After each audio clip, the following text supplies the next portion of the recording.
Welcome. So let's continue working with the students data frame that we imported in the previous video. And I want to take a look at what we just imported and what might be some issues with the data frame and how we might be able to correct them using various packages in the tidyverse. So what we did in the previous video is we used the read CSV function in the reader package, which is part of the tidyverse, to import a CSV file into our current session. And we imported that CSV file and we stored it into a data frame called students. And since we're working in the tidyverse, the data frame that was created is a tibble, and I can print that tibble out below, and that's what we're looking at here.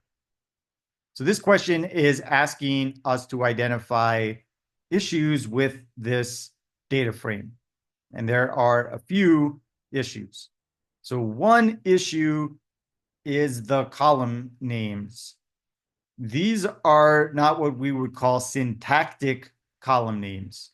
They don't follow the right syntax in the sense that, well, for one thing, we talked earlier that typically our column names, our variable names start with lowercase letters.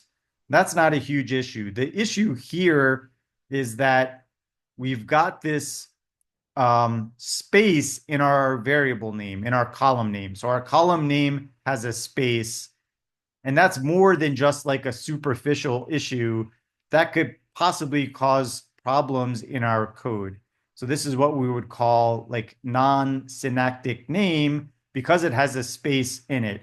And so notice that the column name listed here is between these single quotes, and that's because of this space. This column name, full name, also has a space that, again, is going to be problematic.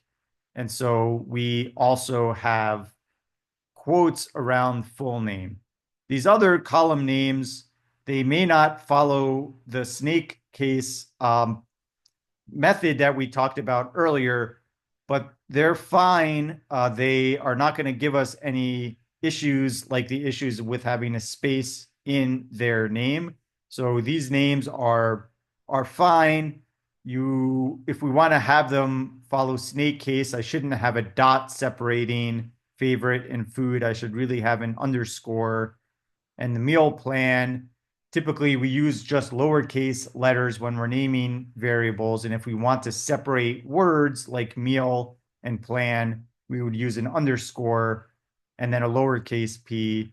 The age variable is named in all caps. We might want to change the name to lowercase. So we've got an issue with the column names. That's one problem.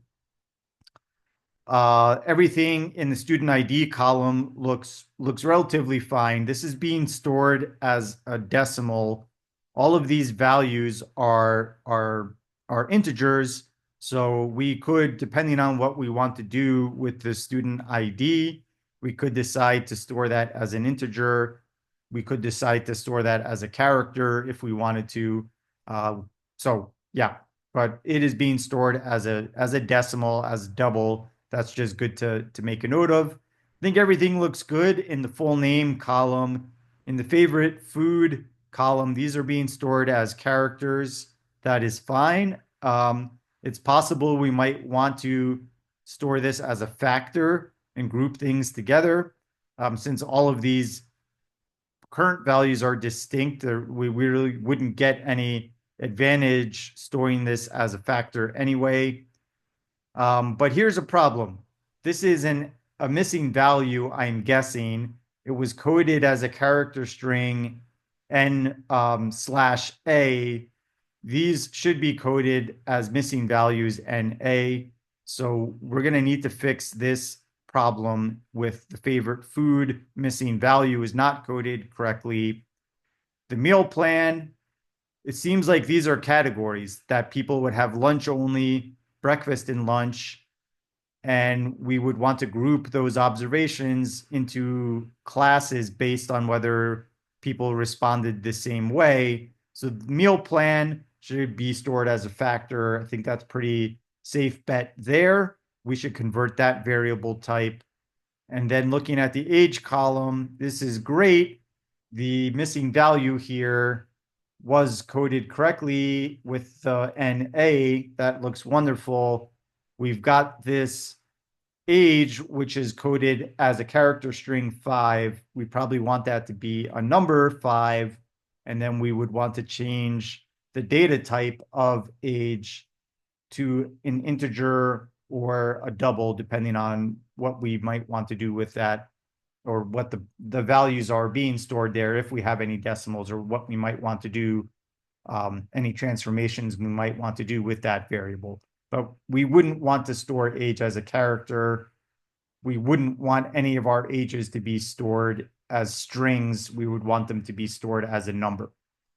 Okay, so I think that is a good recap of all of these issues. Let me go ahead and copy and paste those solutions over into this document if you want to take a look at what we said. I think this summarizes what we have about the missing number, the value 5 not being coded correctly, columns not having good names, etc. And just to kind of illustrate what is wrong, what can really go wrong with those column names, let me just show you. If I were to try and do summary students and then full name, right? I'm going to get an error here because of this space in the full name. So this is why having a space in the column name is problematic. And that's why we're going to want to correct that in our import stage, or possibly right after we've imported the data. We're going to want to rename our columns. Okay, so I will stop this video here. We've identified a number of problems with the students' data frame that we initially imported. And in the future videos, we're going to discuss how we can fix those problems. Thank you.